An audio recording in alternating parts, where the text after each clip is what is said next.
4, 3, 2, 1. You'll never have the sacred stone. Oh, this you crazy mother.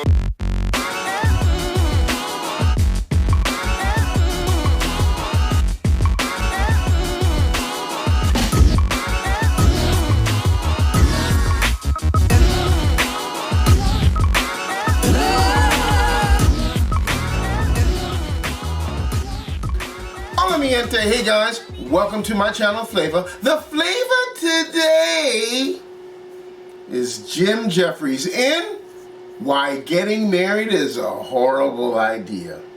Don't forget to like, comment, subscribe, and hit the notification bell for any future videos. So, without any further ado, let's take a look at Jim Jefferies in Why Getting Married is a Horrible Idea. My partner in crime, Mr. Eddie Ift. How are you today? I'm doing well, Jim, thank you. What's wrong? Nothing's wrong. I just found out, though, that my friend got married this weekend. Our friend.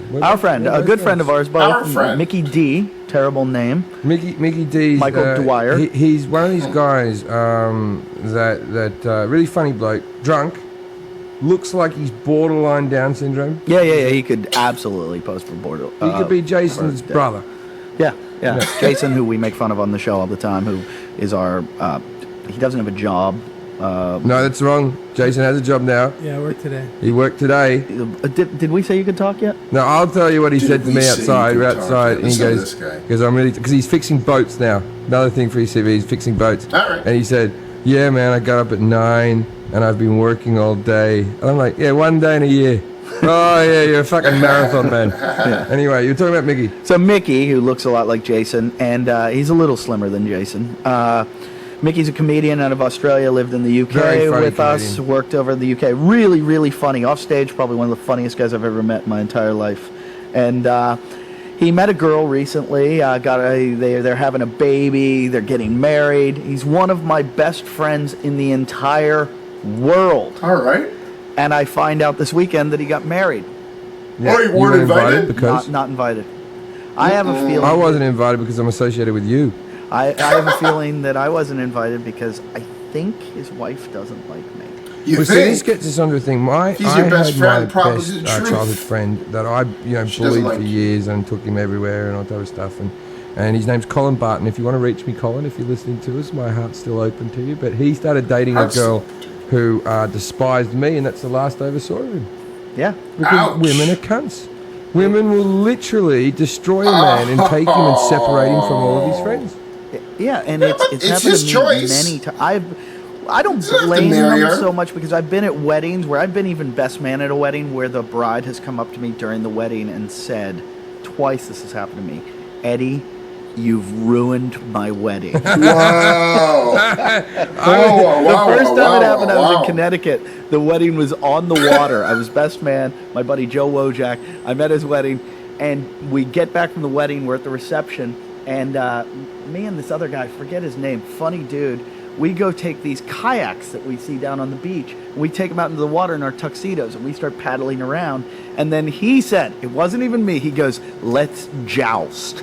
So we start jousting with the oars, and the next thing you know, we both flip over in our tuxedos. Shocker. His wife comes running down in her wedding gown to the beach and goes, what are you doing? We haven't even taken the pictures. So we have to take. Were they already married? They had just gotten married. It was time to take all the wedding photos, though. And I'm soaking wet, and so she was mad at that. And then another friend of mine, I went to his wedding, and before he got married, I pulled him aside to tell him not to marry her. Ooh. I pulled him aside because she was a horrible human being. You've done that with me with one-night stands in bars. No, you did not. That's to another level. You've done it. Don't go home with it, Jim. You're gonna get AIDS. So I pull him aside and I said, hey, how you feeling? And he goes, I'm okay. I go, you nervous? And he goes, no, not really. And I go, I really, you sure about this? And he said, yeah. I said, because I'm not trying to be funny here, but you can end this right now. And I said, you can get out of this. Just say the word. No one's gonna hate you. And he's like, what are you getting at? And I said, I'm just saying, think about this, because she was such a horrible human being. He goes, horrible human being. We got married a week ago. This is just the ceremony.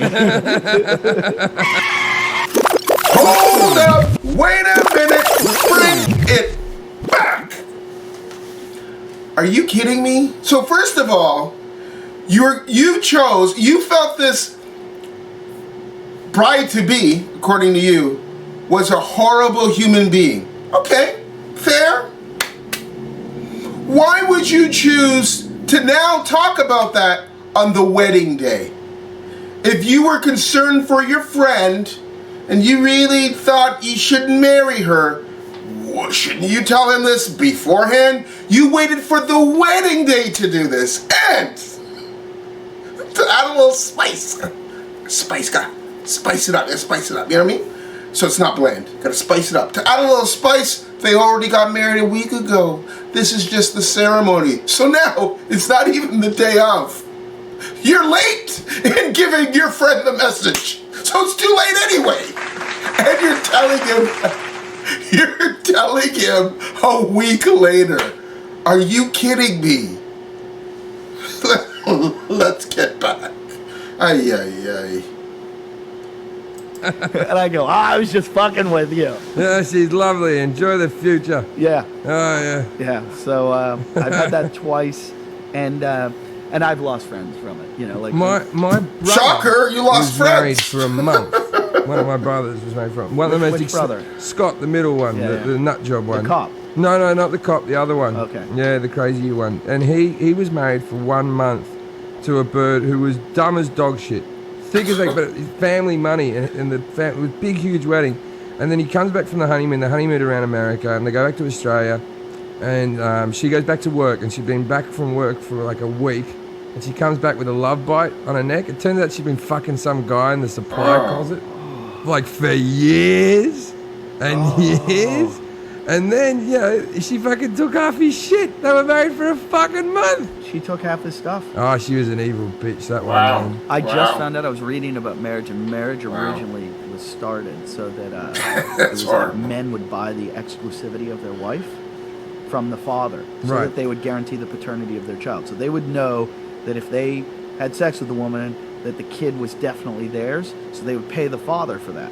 And so we went from basically women being prostitutes, where you would buy them from their father. Right, but this has got to be over 2,000 years ago, because marriage is in the Bible, so... Yeah. But it went from being that originally to now, when you break up, they get half of your stuff, when really what it should be, you sell them back to their father. My girlfriend said to me, she goes, I'd be happy to have a prenup, and she goes, I'd be happy to have one. The thing is, you've earned all this money and everything, and if we ever broke up or anything, I think that you should get all your stuff, and I wouldn't ask for anything afterwards. The only thing is, how fair of you. We'd have to have a thing in the prenup that if you cheated on me, then I would get half. And I'm like, then why are we even having a prenup? Like that's gonna be the reason. That's the only thing that's gonna happen. Like it's not gonna be like, I can put up with misery for fucking years. Wow.